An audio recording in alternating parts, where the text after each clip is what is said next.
There are many reasons why we would need to call 911 for our individuals. Here is a list of some of those common reasons.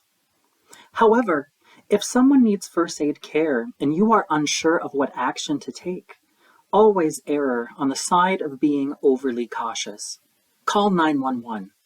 You will never be in trouble for initiating that emergency response system. When we're concerned about someone's breathing emergencies, we want to watch out for unusually slow or rapid breaths, breaths that are unusually deep or shallow, any wheezing or gurgling, making high-pitched noises, or gasping for breath. Someone's skin might be unusually moist, and they'll either be flushed, pale, or have a blue-like appearance. Someone could also feel short of breath for no obvious reason. Also, it's important to keep in mind that people have different pain tolerances, and many of our individuals are unable to accurately describe their pain or where they hurt. So it's important that we all understand how our individuals behave when they are acting comfortably. If someone is profusely bleeding, having shortness of breath, exhibiting any cardiac symptoms, or a change in someone's level of consciousness, never transport to the doctor or the hospital on your own. Call 911 and let paramedics determine if an individual needs to be brought in, and they will transport.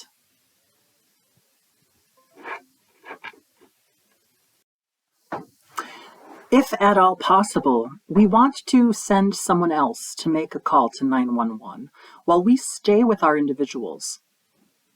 Some of the things to include on that phone call to a dispatcher would be the location of the incident.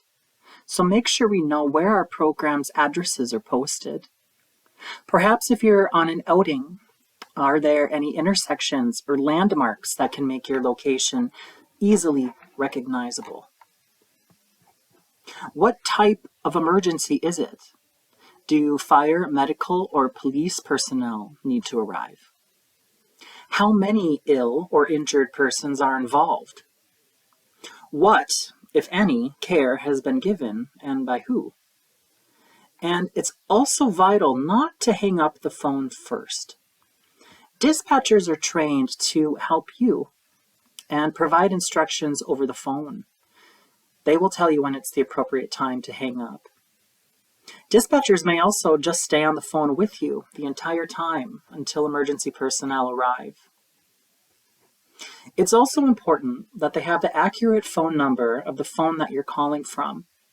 If you're using the landline at your program or your individual cell phone, they need to be able to reach you in case you are disconnected.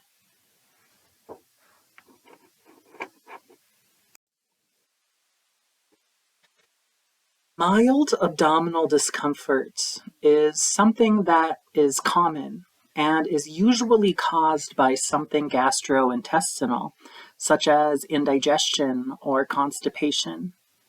If we know that one of these two things is the culprit behind someone's abdominal pain, some things that we can give our individuals for comfort would include Maalox or Tums, or perhaps stool softeners or milk of magnesia. Of course, we always need to refer to the approved over-the-counter medications that have been approved for use by the individual's primary physician. Some non-pharmacological interventions for stomach pain would be peppermint and chamomile tea. We also want to try to avoid carbonation if at all possible, because these bubbles can irritate the lining of someone's stomach and it could make that discomfort worse. Even though abdominal pain is common and oftentimes not life-threatening, we still want to obtain medical advice if that stomach pain is accompanied with a fever, if someone is unable to keep food down, especially if it lasts for several days, and also someone who is unable to pass stool that's also accompanied with vomiting. any painful or frequent urination, and also if someone's stomach is tender to the touch. We want to seek immediate medical attention by calling 911 if there is blood present in someone's vomit. Sometimes this will look like coffee grounds. If there's any bloody stools, if there's any difficulty breathing, if that person is pregnant, or if that pain starts to radiate into the chest, the neck, or the shoulders. After we have performed first aid for animal bites, we should also be applying an antibiotic ointment. And this is also listed on our individual's over-the-counter PRN sheets. When it comes to animal bites, we need to keep in mind that vaccinations play a vital role in both the health for the animal and for you. Rabies vaccines are good for 1 year if that dog is a puppy, and every 3 years when they're an adult. However, some states do require that rabies vaccines need to be done annually, and also a tetanus vaccine is good for 5 to 10 years.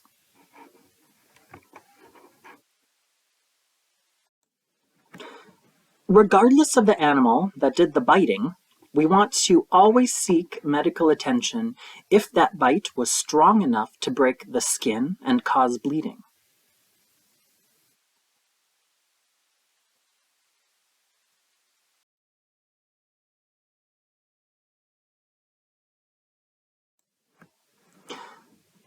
First aid care for human bites is the same as animal bites, except we don't need to worry about diseases like rabies. However, human bites have an extremely high risk of infection. So if that bite breaks the skin enough for someone to bleed, seek medical attention. This would also be considered an exposure incident.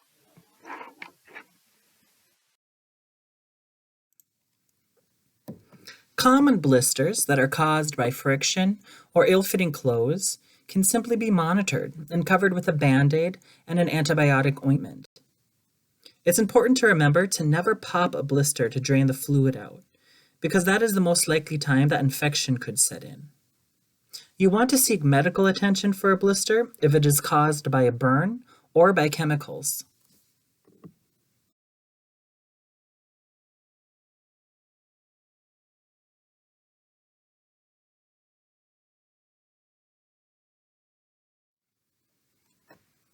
You should always suspect a fracture or a serious injury and call 911 when the following signs are present.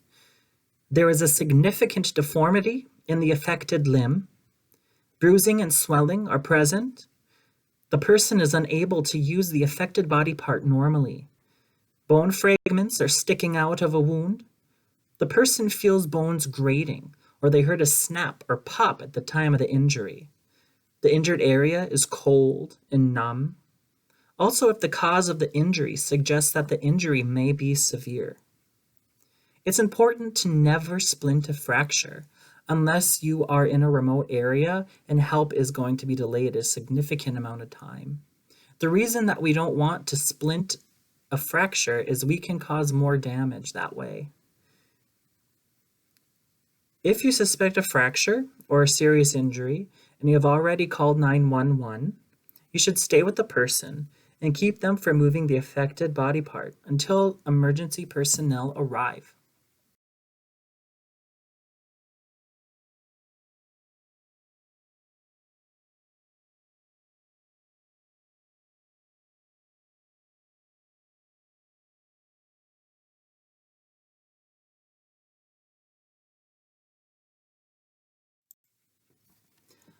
Another name for a bruise is a contusion, and it's important to remember to not apply heat to a bruise because that heat can increase inflammation and can make the bruise worse.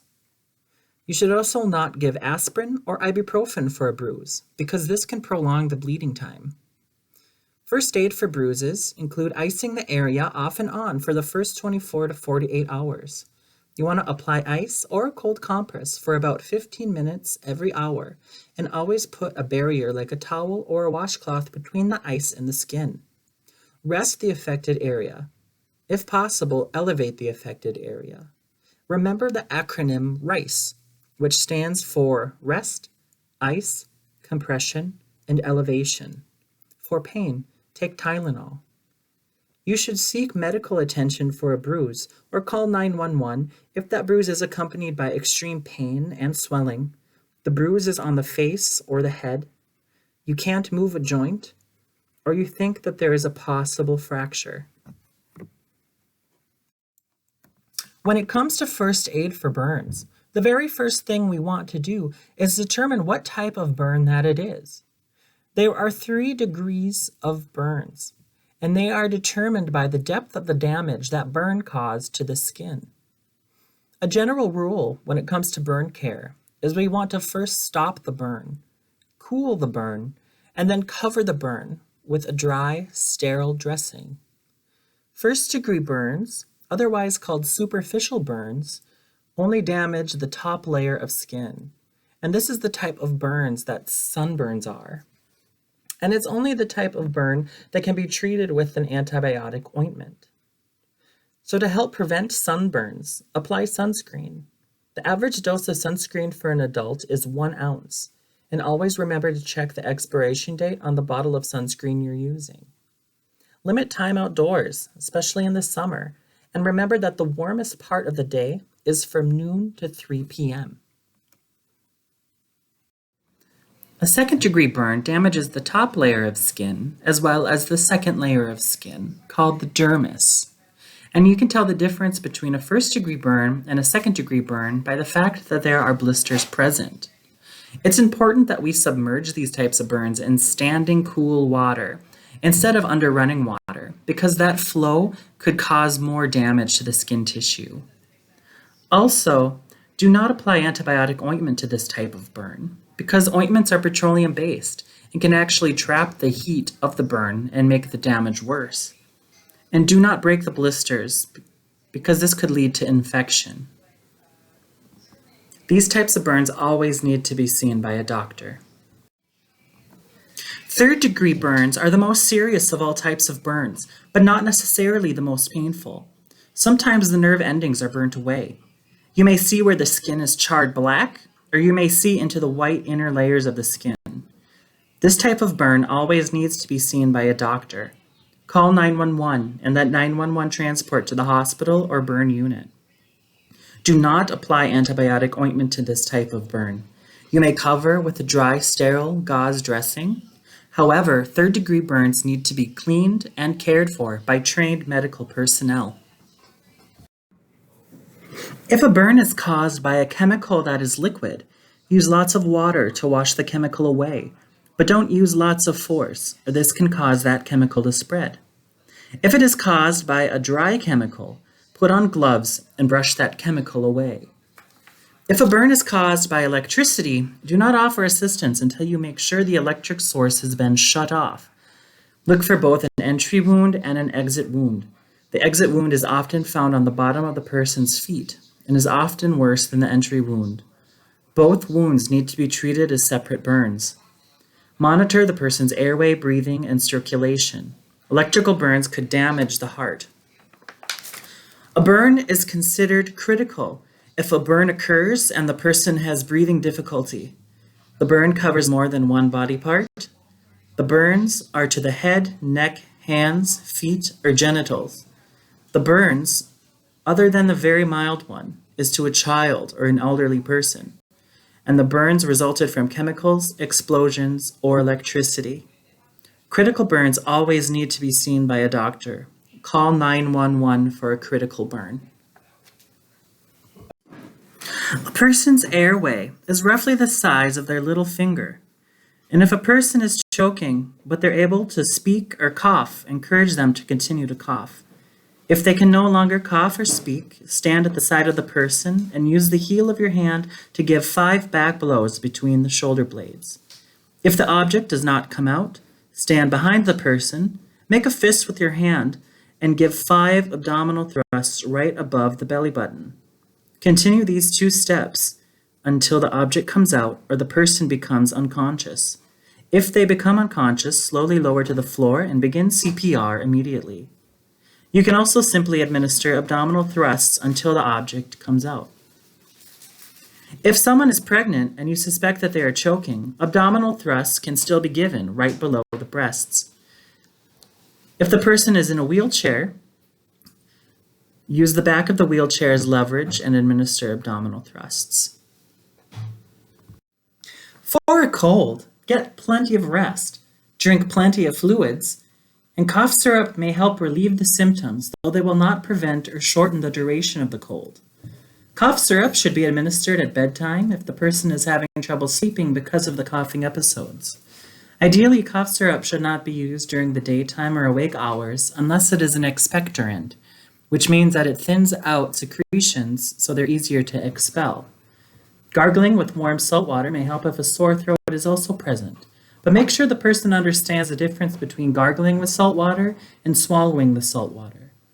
Acetaminophen can help with a fever, sore throat, headache, or body aches, but most importantly, wash your hands often. If someone has a history of seizures and it's a documented diagnosis, you do not need to call 911 if they have a seizure. However, you do need to call 911 if something happens in conjunction with that seizure, such as the person hitting their head. If this is a first-time seizure for that individual, the person has a seizure lasting more than 5 minutes. The seizure occurs while the person is in water. The person has a different type of seizure than they normally have. If someone is having a seizure, do not hold or restrain that person. Do not place anything in the person's mouth. Remove any nearby objects that might cause injury. Cushion the person's head using folded clothing or a small pillow, and stay with that person during the entire seizure. Never leave them alone. Time the seizure from the beginning of the movements to the end of the movements, because this is information that health professionals are going to want to know. After the seizure, lay the person on their side to facilitate breathing and keep the airway open if that person is vomiting or they have extra saliva in their mouth. The reason that we don't restrain someone during a seizure is that you could do more damage that way. And a seizure is considered a prolonged seizure if it lasts more than 5 minutes. Someone who has diabetes, their body doesn't produce enough insulin to regulate the sugar that's in their blood. So they have to regularly monitor their blood sugar levels for readings that are too high or too low. This is called hyperglycemia or hypoglycemia. If someone is diabetic and all of a sudden they start acting funny, that may be a sign of hypoglycemia. If you are unable to take a blood glucose test, treat that person for being hypoglycemic. If the reaction is due to hyperglycemia, the treatment for hypoglycemia is not going to do any further damage. For a hypoglycemic reaction, give the person some type of sugar. And this can be regular soda, fruit juice, milk, or candy. And some people also carry glucose tablets, which they can take in place of giving them something sweet to eat or drink. And the dosage of glucose tablets is 4. For a moderate reaction, you may see someone that has increased confusion or mild combativeness. A more severe reaction, you would see someone that looks intoxicated, like slurring their words or difficulty with ambulation. If left untreated, a person with a hypoglycemic reaction could become unconscious. Some people also have no signs or symptoms when they are having a hypoglycemic reaction, and this is known as hypoglycemic unawareness. We typically don't need to call 911 if someone is having a hypoglycemic reaction. However, if there is no improvement in their behavior 5 minutes after the extra sugar is administered, or if that person becomes unconscious, call 911 immediately. For occasional bouts of diarrhea, you can use a PRN medication called Imodium and follow the directions on the box. If you have diarrhea, your body may lose lots of fluids, so the main concern is dehydration. Someone who is dehydrated might have extreme thirst, less frequent urination, or not being able to urinate at all, dry skin, fatigue, or lightheadedness. If someone becomes dehydrated, increase their fluid intake. Drink at least 8 ounces of fluid an hour. And drink rehydration drinks like Gatorade or sports drinks. If someone has diarrhea, avoid any spicy foods, fruits, alcohol, and caffeine until 48 hours have passed and all symptoms are gone. Avoid milk for 3 days after symptoms disappear. If someone has chronic diarrhea or diarrhea lasting longer than 2 weeks, this could be a sign of a more serious medical issue, and you should contact the person's primary care physician. There are 2 main categories of adult ear infections: acute middle ear infections and outer ear infections. Most ear infections in adults are outer ear infections, also known as swimmer's ear. Signs of an ear infection include ear redness, itchiness inside the ear, flaking of the skin of the ear, drainage from the ear, which may be pus, pain when moving the head or touching the ear, and a fever. Most ear infections will get better with the following treatment: using acetaminophen for pain, applying heat to the ear, which may help with the pain. When applying heat, use a warm washcloth, and also encourage rest. Swimmer's ear is sometimes treated with antibiotic ear drops. Sometimes pus and debris will need to be cleaned out by a physician. And if someone has chronic ear infections, they should be seen by an ear, nose, and throat specialist on a semi-annual or annual basis. Some of the causes for external bleeding include an abrasion. This is caused by a foreign object rubbing against the skin, but usually does not penetrate the skin. Excoriation is caused by mechanical destruction of the skin and usually has an underlying medical cause. Lacerations are irregular wounds caused by blunt impact to soft tissue overlying hard tissue or any tearing of the skin. Puncture wounds are caused by an object penetrating the skin and underlying layers. Incisions are a clean surgical wound caused by a sharp object, usually a knife, and a contusion, which is also known as a bruise. When it comes to treatment for external wounds, remember the acronym RED, which stands for rest, elevation, and direct pressure. Rest. The less movement the wound undergoes, the easier the healing process will be. Rest will also reduce the pulse rate. Thus, it will also reduce the severity of the bleeding. Elevation. This only works if the bleeding is to the limbs or head and is not appropriate for body wounds. Have the person hold their wound as high as possible. If the legs are affected, have the person lie on their back and elevate their legs. Direct pressure. The most important step is to apply direct pressure, and this is simply placing pressure on the wound in order to stop the flow of blood, and this is best done utilizing a sterile gauze pad. The dressing should be tight, but not so tight that it cuts off blood flow below the bandage. To check if a bandage is too tight, perform a capillary refill check by holding the hand or the foot, depending on what limb is bleeding, above the level of the heart, and firmly pinch the nail. If it takes more than 2 seconds for the pink color to return under the nail, then the bandage is likely too tight. If blood starts to come through the dressing, add additional dressings. Do not remove the dressings that you've already placed. If bleeding does not stop in a short amount of time, call 911 immediately and let them transport to the hospital. Heat exhaustion is one part of the spectrum of heat-related illnesses that begins with heat cramps, progresses to heat exhaustion, and finally to heat stroke. The body cools itself by sweating and allowing that sweat to evaporate.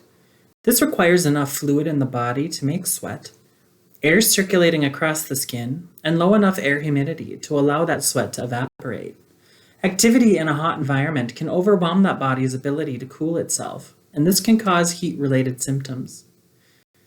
The most common signs and symptoms of heat exhaustion include confusion, dark-colored urine, dizziness, fainting, fatigue, headache, muscle cramps, nausea, pale skin, profuse sweating, and rapid heartbeat.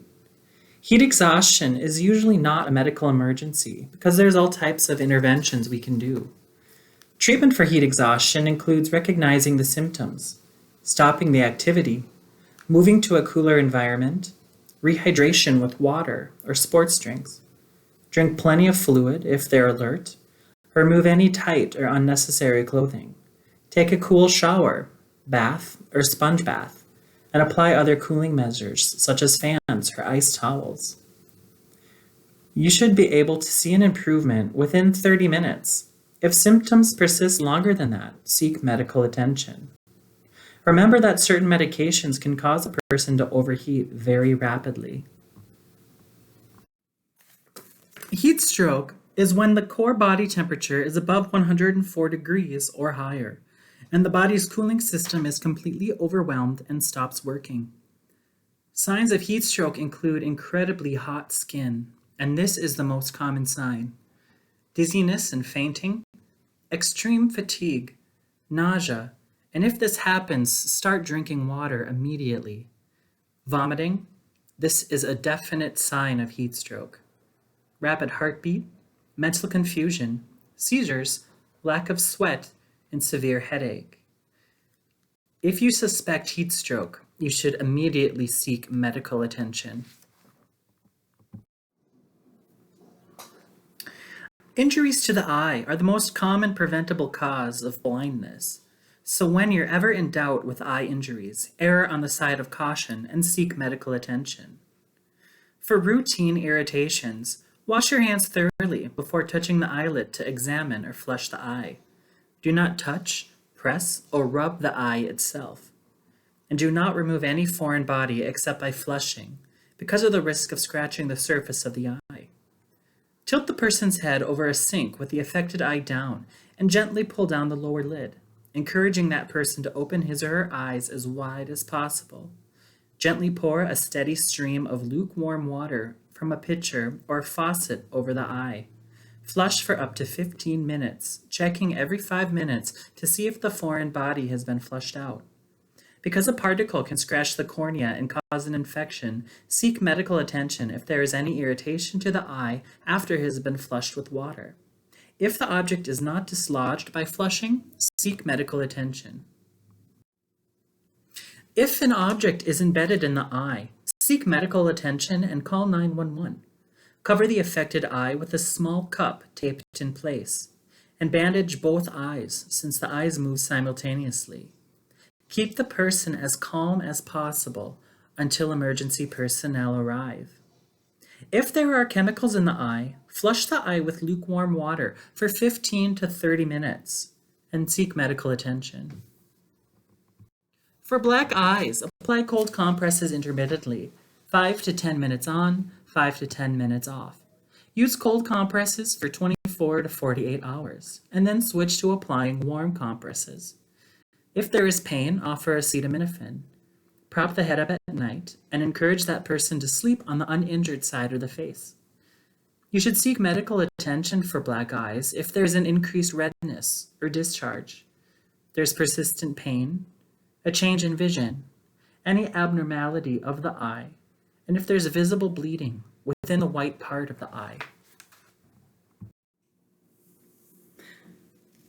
For dizziness or lightheadedness, lie down for a minute or two, and this will allow more blood flow to your brain. After lying down, sit up slowly and remain sitting for 1 to 2 minutes before slowly standing up. Do not drive a motor vehicle, operate equipment, or climb on anything while dizzy. Do not use substances that can affect your circulation, including caffeine, tobacco, or alcohol, and do not get dehydrated, which can cause or increase lightheadedness when you have an illness that can cause diarrhea, vomiting, or a fever. You should seek medical attention for fainting or dizziness if there's nausea or vomiting that persists or increases. Fainting occurs and it doesn't stop, and your symptoms become more severe or frequent. If someone falls on the floor, do not immediately help them up off the floor. Leave them on the floor and have them move their body parts themselves. Do not have them move body parts if you suspect a fracture. If you do not suspect a fracture or serious injury, offer minimal assistance with getting the person off the floor. You shouldn't immediately help somebody off the floor because you could cause more damage.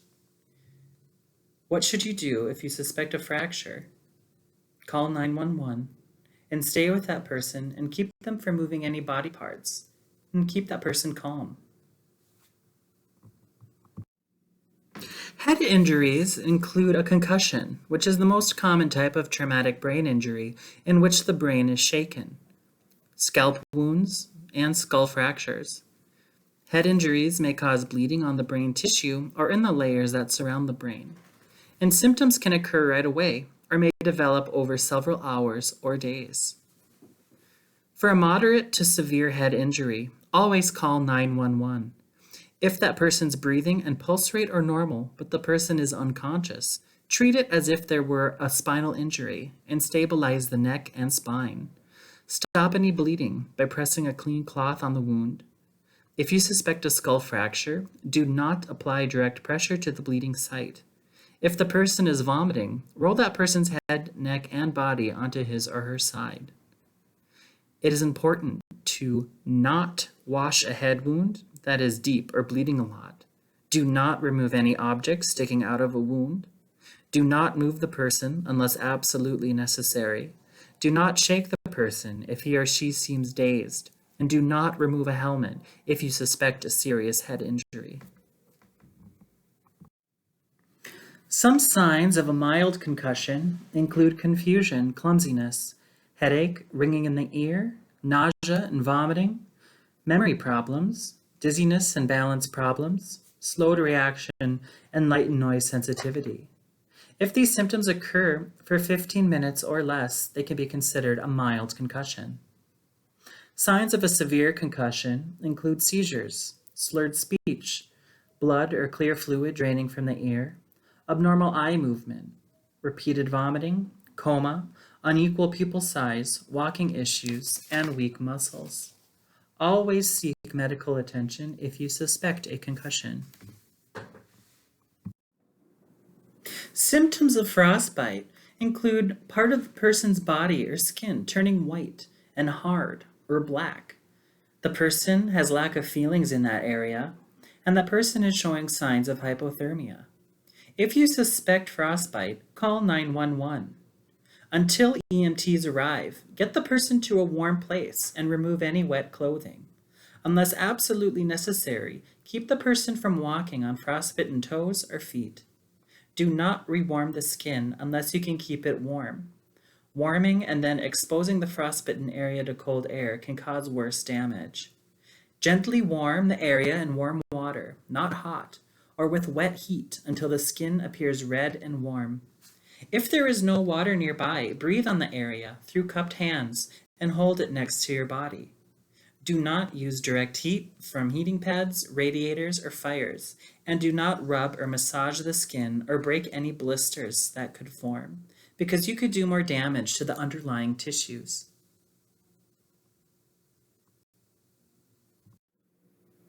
For a simple headache, stop the pain with acetaminophen. Drink plenty of water, since dehydration can cause a headache to get worse. Find a dark place to relax for at least 30 minutes. Use a cool compress to your forehead, as this can help blood vessels constrict, which may ease some of the pain. Massage your scalp, neck, and earlobes, as this can distract from the pain, as well as improve circulation and relieve tension. Practice relaxation techniques, such as meditation and deep breathing. Seek medical attention quickly if you have a headache that feels worse than any you have ever experienced before. Change in the type of headache you usually experience. A headache that feels unfamiliar or abrupt. Headache that worsens over days and it doesn't stop. Headache with neck pain or fever. This could be a sign of meningitis. Headache accompanied by seizures, vomiting, inability to tolerate bright lights, rashes, weakness in any part of the body, or personality changes. A heart attack is something that can occur at any age. The signs of a heart attack include chest pain, discomfort, pressure or squeezing that lasts longer than 3 to 5 minutes and is not relieved by resting, changing position, taking medications, or that goes away and comes back. Discomfort or pain that spreads to one or both arms, the back, the shoulder, the neck, the jaw, or the upper part of the stomach. Any dizziness or lightheadedness, trouble breathing, nausea or vomiting, pale or gray skin, sweating, a feeling of anxiety or impending doom, extreme fatigue, and unresponsiveness. Men and women may have very different signs.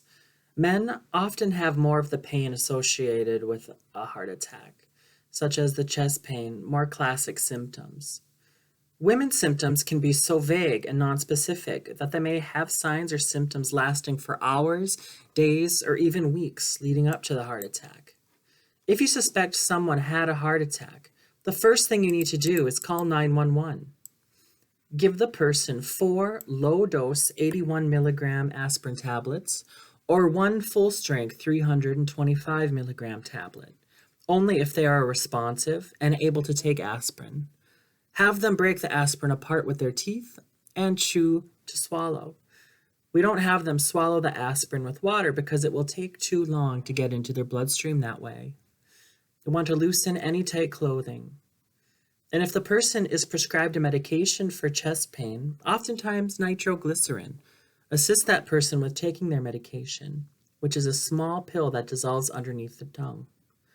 Have them rest and sit on the floor, not on the couch or in bed, because if they go into cardiac arrest, you will be in the perfect position to start CPR. There are multiple reasons why we could have nausea and vomiting, such as motion sickness, early stages of pregnancy, medication-induced vomiting, intense pain, emotional stress, gallbladder disease, food poisoning, infections, overeating, a reaction to certain smells or odors, brain tumors, concussions and brain injuries, ulcers, certain forms of cancer, bulimia or other psychological illnesses, gastroparesis, otherwise known as slow stomach emptying, or the ingestion of toxins or excessive amounts of alcohol. The timing of the nausea or vomiting may indicate the cause. For example, if it appears shortly after eating a meal, this could be because of food poisoning, gastritis, an ulcer, or bulimia. Usually vomiting is harmless, but it may be a sign of a more serious illness. A concern with vomiting is dehydration. You should seek medical attention for vomiting if that vomiting lasts for more than a few days, or if there is a possibility of being pregnant. Dehydration is present, or a known injury has occurred, such as a head injury or an infection that could be causing the vomiting. If there's any blood in the vomit, this could be bright red in color or look like coffee grounds. That there is severe tiredness, confusion, or decreased alertness. If there is severe abdominal pain, if there is a fever above 101 degrees, if there's diarrhea, or if there's rapid breathing or a pulse. Some things that you can do to prevent nausea from developing are eat small meals throughout the day instead of 3 large meals. Eat slowly. Avoid hard to digest foods. Consume foods that are cold or room temperature if you are nauseated by the smell of hot or warm foods. Rest after eating with your head elevated 12 inches above your feet. Drink liquids between meals instead of during meals, and drink at least 6 to 8-ounce glasses of water per day, and try to eat when you feel less nauseated.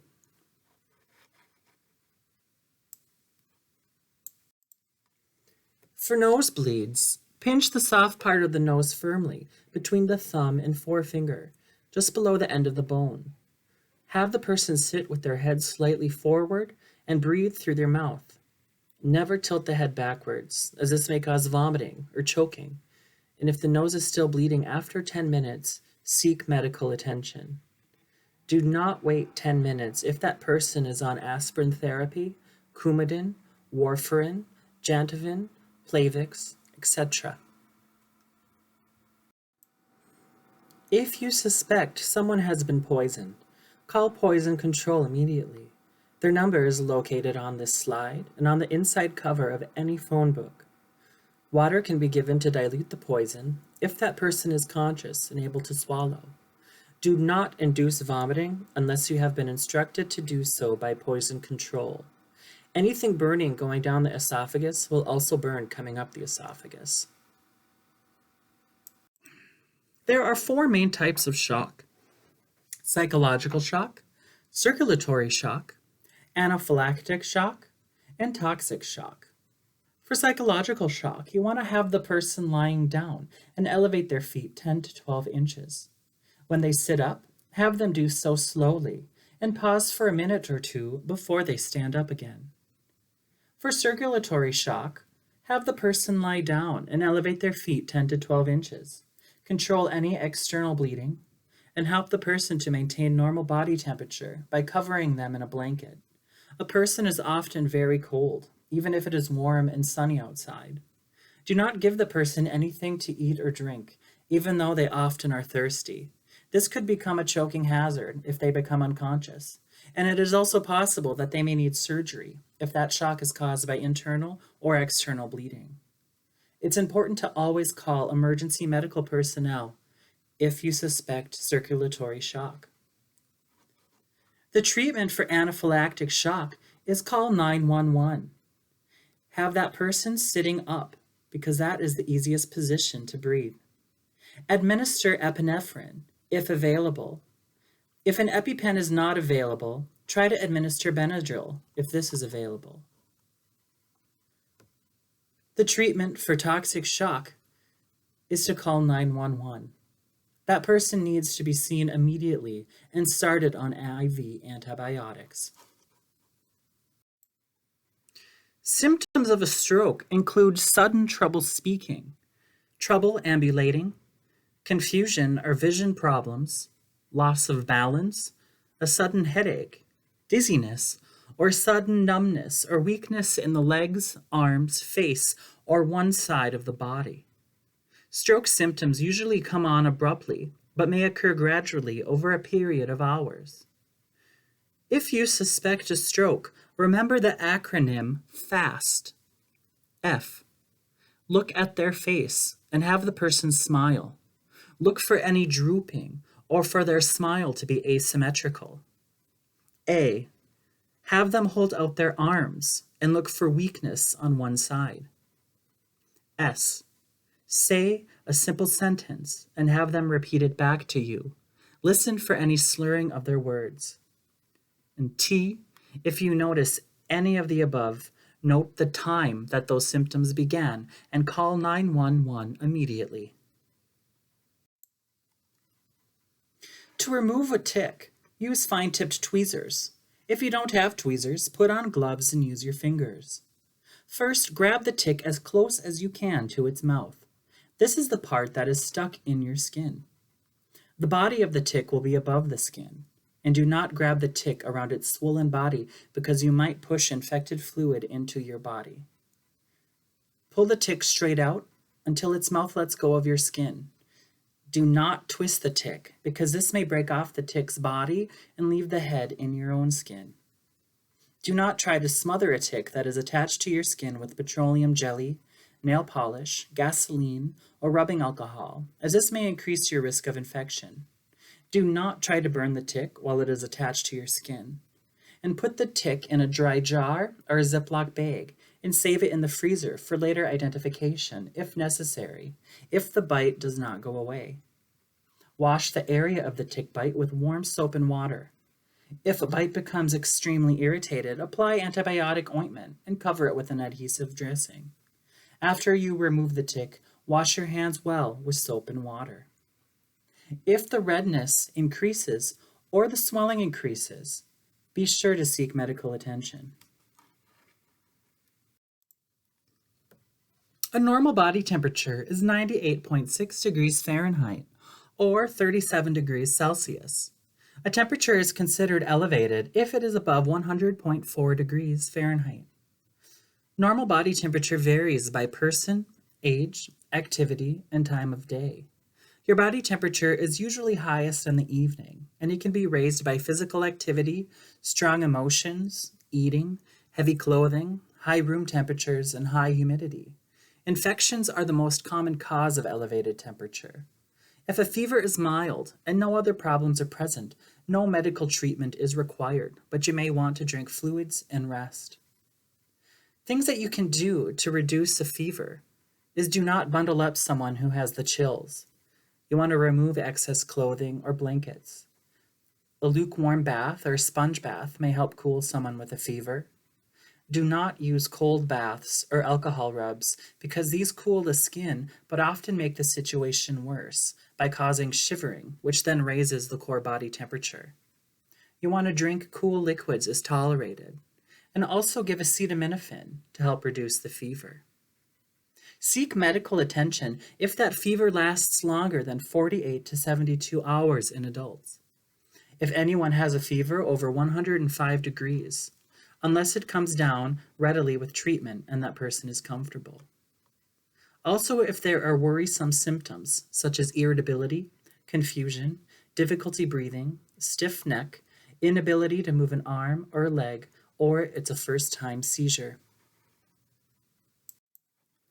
Blood pressure measures the force of circulating blood on the walls of the arteries.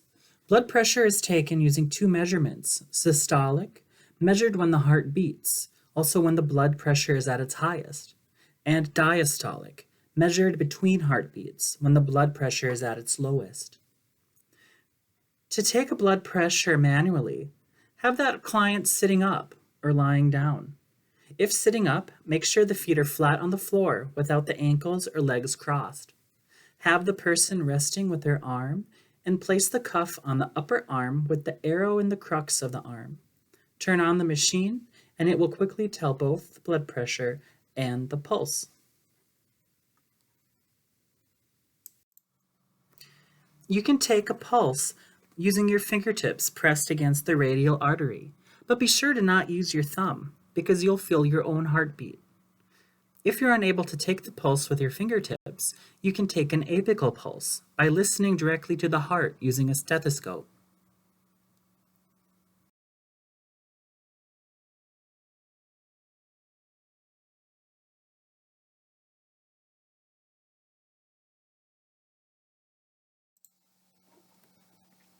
Blood-borne pathogens are infectious microorganisms in a person's blood that can cause disease in humans.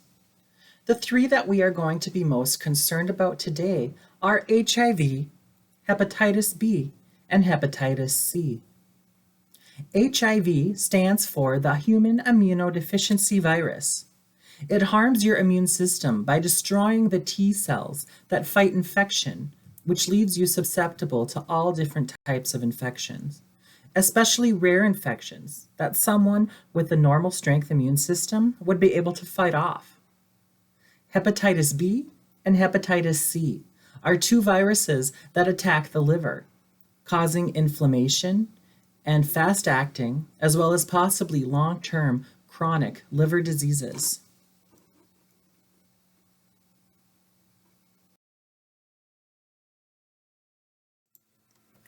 When we discuss potentially infectious fluids that could contain blood-borne pathogens, we want to be most concerned about blood.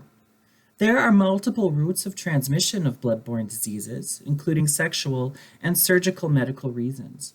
So it's important just to treat all body fluids in situations where you're not sure where it came from as a potentially infectious material. We say potentially because even if you are exposed to infected fluids, it does not mean that you're immediately infected. Your chances of contracting a blood-borne disease from a needle stick or injury is about 1 in 200, which just means that the potential is there. Non-potentially infectious materials mean that you aren't at an immediate risk of catching a blood-borne disease if you are exposed, but they can still transmit germs, such as flu or the cold virus, and proper care and PPE must be utilized when handling these substances. If you are exposed to any of these non-potentially infectious materials, except sweat and tears, we do treat this as an exposure incident. The reason that these are considered an exposure incident is that there could be possible blood that is present that can't be seen by the naked eye.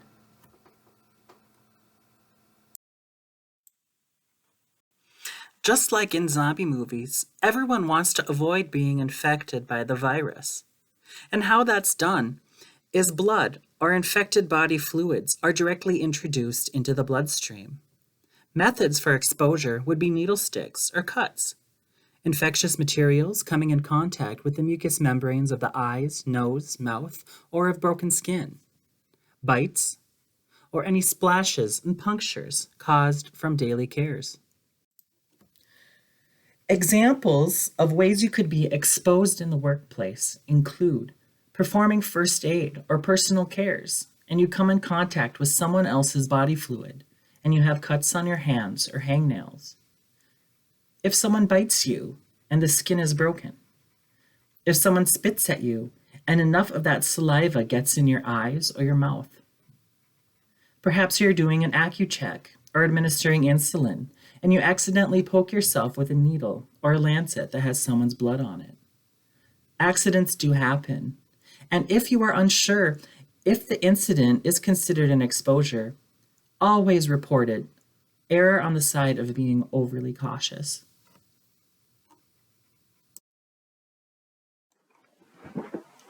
If you happen to become exposed, don't panic. We have a set list of steps for you to follow. Step 1 is to get the material off of your body as quickly as possible. Whether that be rinsing out a wound, rinsing out your eyes, your mouth. If you need to change your clothes. If we're working with human beings, it is a good idea to keep a spare set of clean clothes in your work cubby or in your car, just for these types of reasons. Follow any first aid in case that exposure happened from an injury. Once you yourself are okay, you're going to notify your program director right away.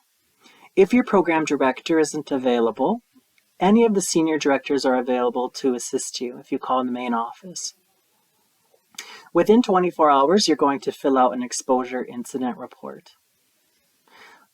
On this report, we have a description of what happened, what body fluid you were exposed to, and the action, meaning how did it happen? Was it a bite? Was it a needle stick? Was it a scratch? On the back of the form, you have some options. If you haven't been vaccinated against hepatitis B before, you do have the opportunity to become vaccinated.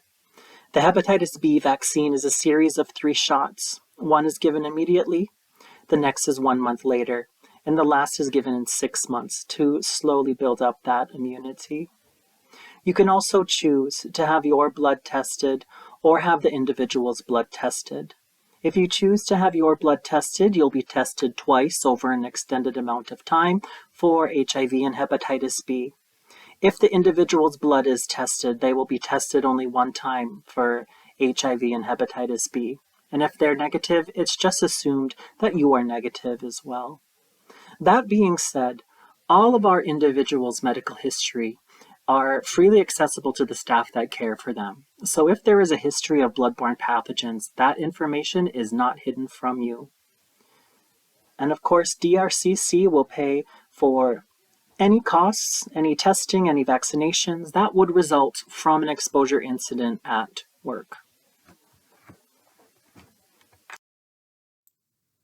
We can avoid exposure incidents if we stay safe and think ahead. Treat all blood and body fluid spills as if they were potentially infectious. Wear appropriate PPE, like gloves, goggles, etc. Clean up contaminated broken glass with tongs, forceps, or a brush and dustpan. Never pick up sharp objects with your hands, even if you're wearing gloves. Handle all trash as if it contains sharps or infectious items. And I bolded this one because washing our hands is the most efficient and easiest way to decrease your chances of transmitting germs. Bacteria will often get on your hands and fingers, so if you're smoking or you eat, it goes directly into your mouth. Sing the ABC song twice through and have your hands pointed downward when you're rinsing the soap off. And finally, place all potentially infectious materials and contaminated items in closable containers or bags. The bags must be color-coded. They're usually red or bright orange, and they're marked with a biohazard label. Check with your program director for proper procedures, and make sure you know where these biohazard containers are.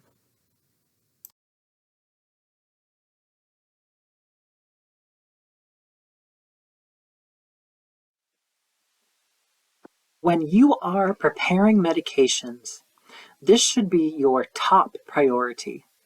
So it is important to limit any distractions.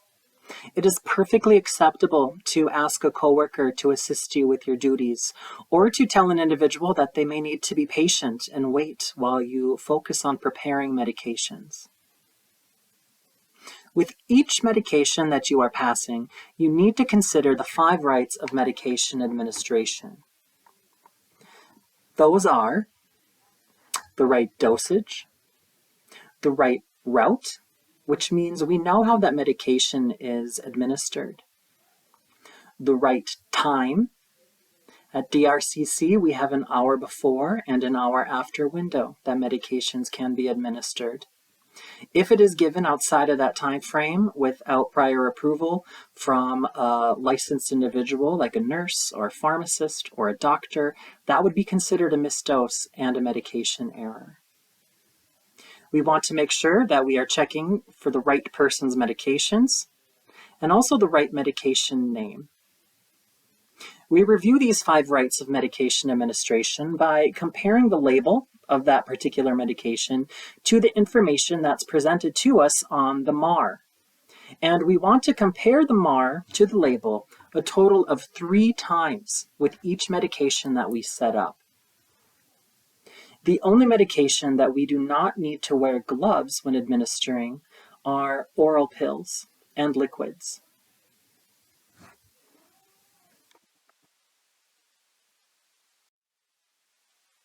If you are administering eye drops, ear drops, using a feeding tube, administering any topicals or any treatments that would expose someone's skin, we always need to be wearing gloves. Staff are also allowed to split medications if necessary. However, we need to be sure that that medication is scored. And what that means is there's a line directly in the middle of that pill. And when we split it at that line, there are 2 equal half doses. When you are splitting a medication, we must use an approved pill splitter. We can't break that pill with our fingers or use a spoon or a knife. Medications that can be crushed need to be mixed with yogurts or applesauce or pudding and put into a small med cup, enough to be taken in 1 bite. We don't want to dump the granules in a large bowl of pudding or applesauce because the person might decide that they're not hungry and might not finish it, and then they won't get the proper dose for their med pass time.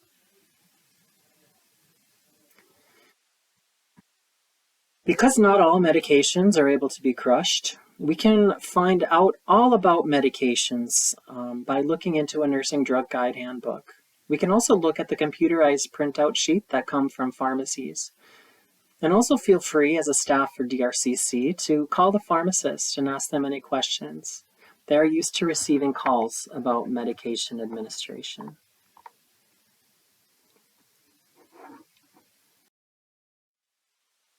Each individual should have their own designated medication area.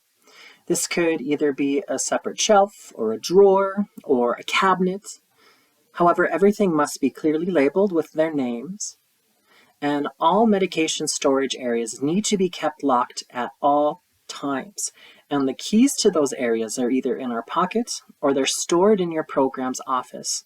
We can't leave keys sitting out on a countertop or sitting in the lock. Also, within that medication area, medications that are taken by mouth have to be kept separate from other routes. This is to prevent any type of medication that should not be ingested being put into someone's mouth. They could be divided by using a separate container or a divider of some sort, even just a plastic baggie. They simply cannot be touching medications. Medications that require refrigeration need to be locked in a lockbox within that fridge. And the key to that lockbox is also locked up. Narcotic medications are stored using a double-locked system, and a med count is administered before and after that narcotic is given. There needs to be a witness signature, however, and a witness does not necessarily need to be present while administering a narcotic. Narcotics are oftentimes analgesics for pain, And if you are working alone or staff is on an outing or someone is experiencing pain, we are not going to deny them their right to take that medication. In that situation, you would administer that narcotic as prescribed and perform the med count and witness signature when another staff was immediately present again.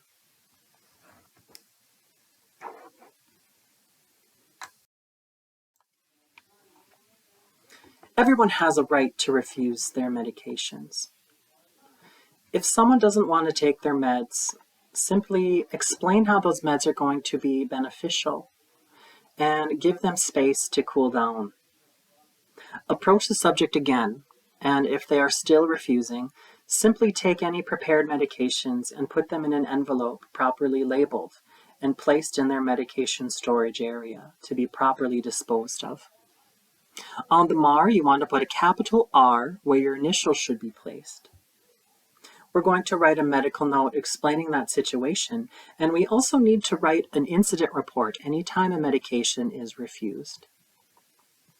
If someone vomits, simply clean up the mess and write a medical note about what happened. We do not want to re-administer those medications because we don't know how much has already been absorbed into their bloodstream. If any medication drops on the floor, accidents always happen. Just pick up those medications and again place them in an envelope that's properly labeled and put them in the medication storage area to be disposed of. We also need to write a medical note explaining the circumstances of those medications being wasted, because perhaps that medication may need to be reordered when a medication is due.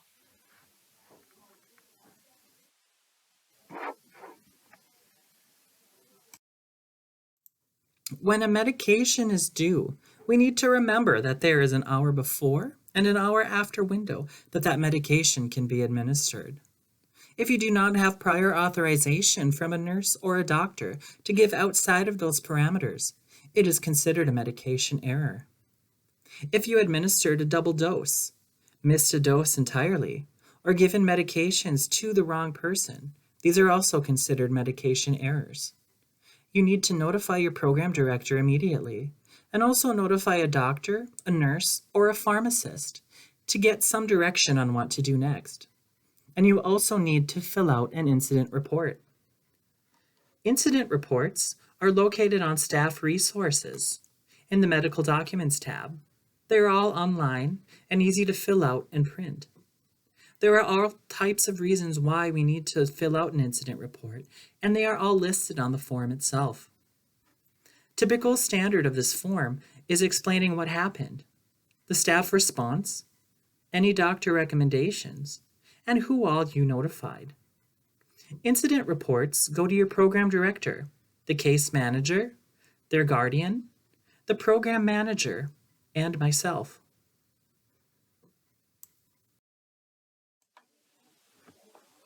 If you are handwriting a medical note, only use blue or black ink. If you make a mistake in medical notes, draw a thin line through the error and initial. These are considered legal documents that can be used as evidence in investigations and gone through by health services. So it's important that we don't appear as if we're hiding information. Do not use a whiteout marker or scribble out errors. You will never be in trouble for making a mistake. Just document that error correctly. When we are writing a medical note, be sure to write objectively versus subjectively. What that means is that you are writing exactly what you see is happening and not what you feel is happening. For example, instead of writing Marianne is anxious, instead write Marianne is moving around the program, pacing, talking loudly. They came up to me. They told me that they were anxious.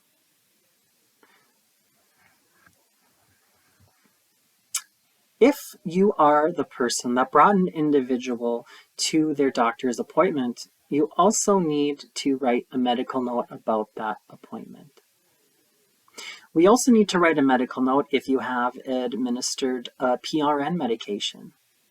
And an hour after you have administered that PRN, we need to document how effective that medication was in relieving their comfort. This is what we call a follow-up note.